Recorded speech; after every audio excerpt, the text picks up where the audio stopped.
Pagkatapos ng Noche Buena, diretso parke naman ang ilan nating mga kababayan.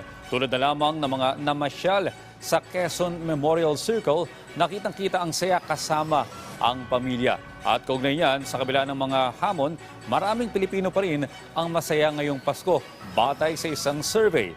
Ang sentro ng balita mula kay Rod Lagusad, live. Audrey, ngayong araw ng Pasko, marami ang sinusulit ang holiday at piniling mamasyal dito sa Quezon Memorial Circle. At ilan sa mga nakausap natin ay masasabing masaya ang kanilang Pasko. Pami-pamilya o magkakaibigan man, mas piniling magsama-sama ngayong araw sa Quezon Memorial Circle upang ipagdiwang ang Kapaskuhan. Kasama na dito ang mapasaya mga bata na makapaglaro sa park at pagsaluhan ng kanilang mga handa. Ang pamilyang ito galing pa sa malayong lugar at dumayo pa rito sa Quezon City. Hindi planado. Kumbaga dumaan lang kami dito kanina, kaya wala kami mga baon para lang mag-celebrate ng Christmas. Oh, ito na ilabas namin for today. Para sa pamilya ni Jane, taon-taon din nila sila nagsasama-sama tuwing Pasko. Plinano po namin. Last year po kasi sa ano po kami, sa Luneta. Ngayon dito naman po para po maiba naman mag-enjoy po yung mga bata. Mas mag-enjoy po sila. Kung tatanungin naman siya, anya kanyang masasabi na masaya ang kanilang Pasko. Masaya din po na malungkot kasi yung asawa ko po kakaalis lang. Medyo nasanay na rin po. Kaya ano na lang, okay, ganun talaga eh. Pero masaya naman po kasi kasama ko naman pa yung pamilya. Kaugnay nito, mas maraming mga Pilipino o nasa 73% ang inaasahang masaya ang kanilang Pasko. Ito ang lumabas sa survey ng SWS na isinagawa mula December 8 hanggang 11. Nasa 6% naman ang nagsabing inaasahan nilang magiging malungkot ang kanilang Pasko, habang 21% ang nagsabing hindi masaya at hindi malungkot ang kanilang Pasko. Kung tatanungin naman si Brenda kung ano ang pinaka-pinagpapasalamat niya ngayong Pasko at Bagong Taon, Yung good health ng buong pamilya, number one yan. Siguro yun talaga yung Tsaka ganun pa rin next year. Good health lang para sa family. pagkakaroon ng maayos na kalusugan o 51% ang nangunang ipinagpapasalamat ng mga Pilipino ngayong Pasko at Bagong Taon.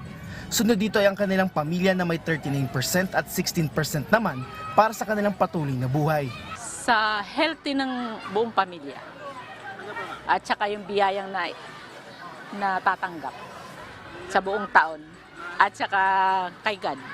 Kasama rin dito ang pagkakaroon ng trabaho, karir o kita, ang pagkain na kanilang nakakain sa araw-araw, ang makayanan ng mga hamon na dumadating sa buhay, ang pagiging maunlad at ang pagkakaroon ng edukasyon.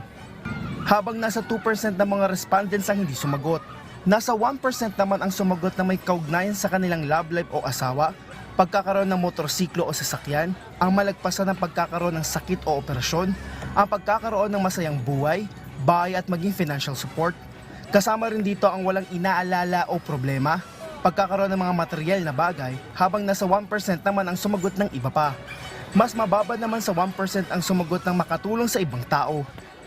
Nagsabi na 73% na masaya sila sa inaasahang Pasko ay kapareho lang itong nakaraang taon o 2022, habang mas mababa pa ito na naitala na 79% noong 2019 bago tumama ang COVID-19 pandemic dito sa bansa. Samantala dito naman sa sitwasyon sa Quezon Memorial Circle sa mga oras na ito, pasado alauna ng ng hapon ay dumadami na o kumakapal na yung mga pamilya, magkakaibigan na pinili na dito i-spend ang kanilang Christmas. As of 12 noon ngayon, higit 7,500 na ang naitala ng pamunuan ng QMC at inaasahan nila na ang bilang na ito ay dadami pa pag naghapon na at gabi. Audrey?